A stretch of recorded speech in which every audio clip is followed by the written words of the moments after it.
Hello and welcome to Working Memory Model. Today we're going to look at the second cognitive model of memory. Now this model has been hugely influential in the cognitive psychology discipline. It's generally still accepted today as one of the leading models, if not the leading model, and really emerged out of dissatisfaction with the multi-store model, which couldn't explain a variety of memory features and phenomena. So let's get stuck straight into it. Here are the questions from the guide notes that we'll cover next lesson, so do pause the video and have a think and a look about them, and let's get stuck in.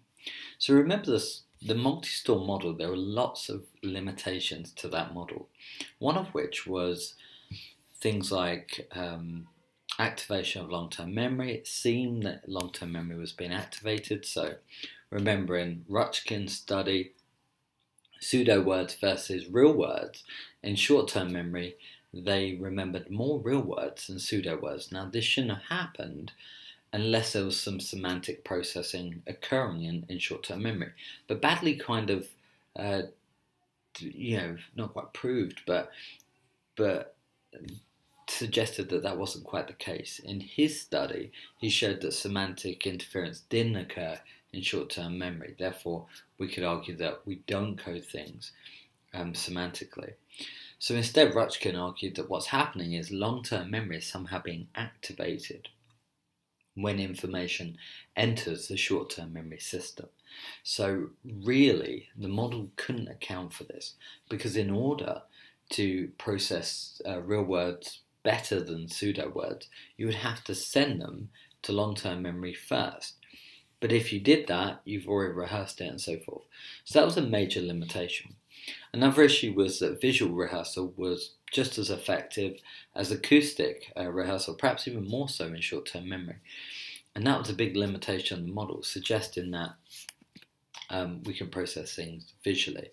And then the death blow really came for the multi-store model in two forms. One was researching case studies such as KF.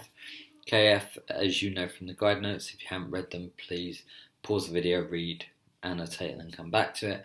But KF, as you will know by now, suffered brain damage. He had a motorcycle accident, and the type of damage was such that it affected his short-term memory.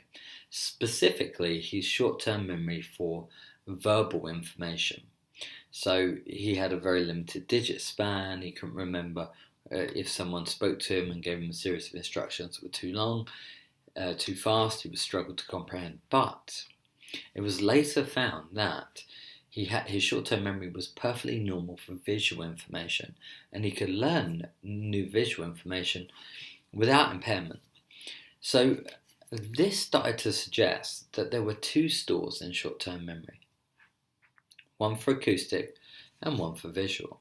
And this gave birth to really the working memory model. Another source of research showed that we could perform two tasks simultaneously as long as those tasks were different in nature.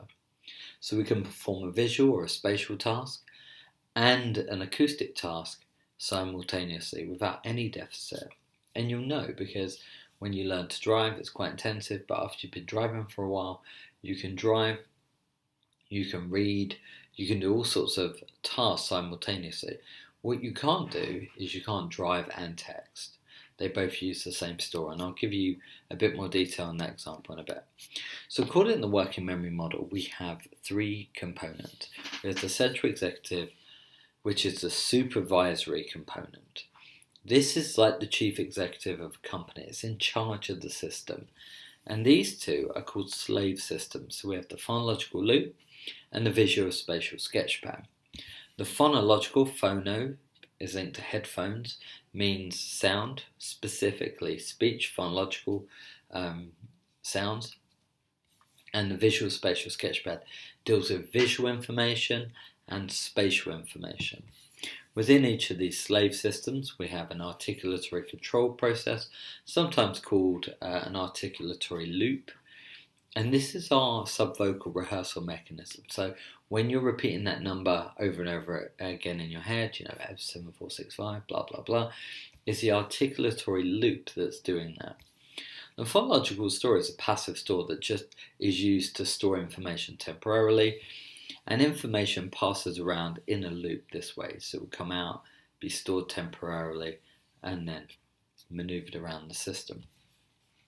The visual spatial sketchpad works in the same way, except we have the inner scribe and the visual cache. The visual cache is a store, and the inner scribe is a visual rehearsal mechanism. Later, the episodic buffer was added to the model, and I'll explain what that is in a bit. So what's the central executive do? The central executive is the active component. It's the bit that allocates attention. So if you decide I'm going to listen to that, or I'm going to pay attention to that, it's the central executive really that you're using to do that. It controls the working memory system. It has a small amount of storage capacity. It can process information in any modality, so from any of the senses, taste, touch, smell. Now that's a big improvement, because the short-term memory in the multi-store could only convert information into acoustic. Responsible for attention, setting task goals, inhibiting irrelevant information, so it is the component that selects from sensory registers the information it feels it should be paying attention to. And it starts a rehearsal process and is responsible for retrieving information from long-term memory. A good analogy is like a supermarket supervisor. So if you ever go in the supermarket, you'll see workers on the floor, but somewhere there's a supervisor. And they could stand up on high and watch over the floor and look at all their minions at work.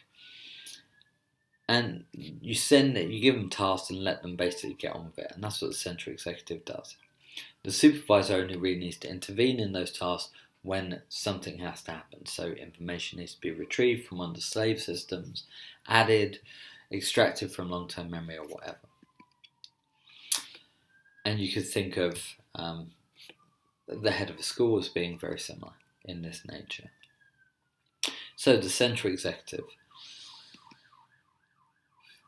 is supported by 3 slave systems, in this case the phonological loop, the visual spatial sketchpad and the episodic buffer.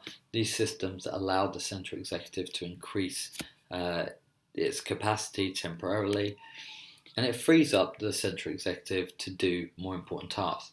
So if you've got to remember a phone number whilst you're also writing it down, you can bung that phone number into the articulatory control process to rehearse it, 0745692 blah blah blah, as you're writing something down.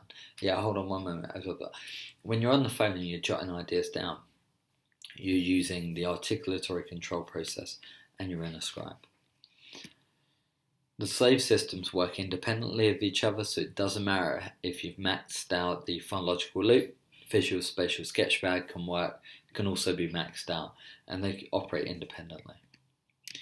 Phonological loop is sometimes called the inner voice, and it's responsible for the little voice in your head. It has a limited capacity and temporary duration. It holds acoustic information in a speech-based form. And the phonological store is a passive store that just holds information. It doesn't manipulate it in any way. This one rehearses it, but this store just holds on to it. The articulatory loop is responsible for maintenance rehearsal, as I said before, and that's the voice in your head.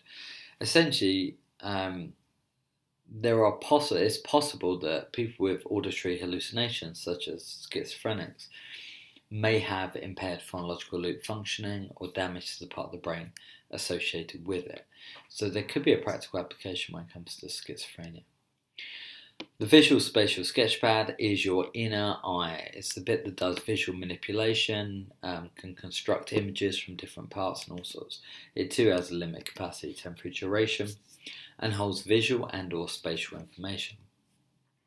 Visual cache is a passive store. The inner scribe is the rehearsal mechanism.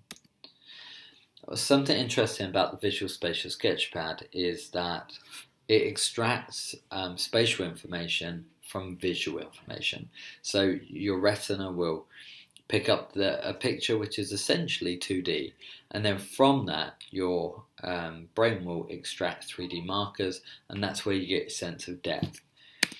The visual spatial sketchpad helps you do that as well. This is your inner eye, and it allows you to visualize information. You can imagine walking around your house right now. That's your visual spatial sketchpad at work. You can picture your favourite item of clothing in your head, and again, VSS at work. Images can be manipulated a bit like in Photoshop or Paint. This way you can imagine things you've never seen, like the body of an elephant with the head of a lion. You can imagine that. So the episodic buffer. This was added much later. It was added to explain how long-term memory and short-term memory basically integrate. And one example would be if you're telling a story. If you had to learn 100 words in a story form, you would find you learnt more of those words than you would if you learnt 100 random words. Even if you stopped long-term memory being an issue. And the reason why is because the episodic buffer, it adds things like order and time and sequence to information, and that's why we remember digit spans in the order that they were presented. Working. What do we mean by work? Why is it called working memory? Well, it's a workspace, a bit like your desk. So I can put information over here and marking over there and pens over there, and I can move it all around. And by manipulating it, I can actually do some quite dynamic things with my workspace. We can manipulate information, we can reprioritize it. I'll put that marking over there for later, I'll do this one now, so forth. It's a bit like your work desk at home, how it's laid out. We might look at this in class, so you don't have to do this now, but this would be a useful revision activity.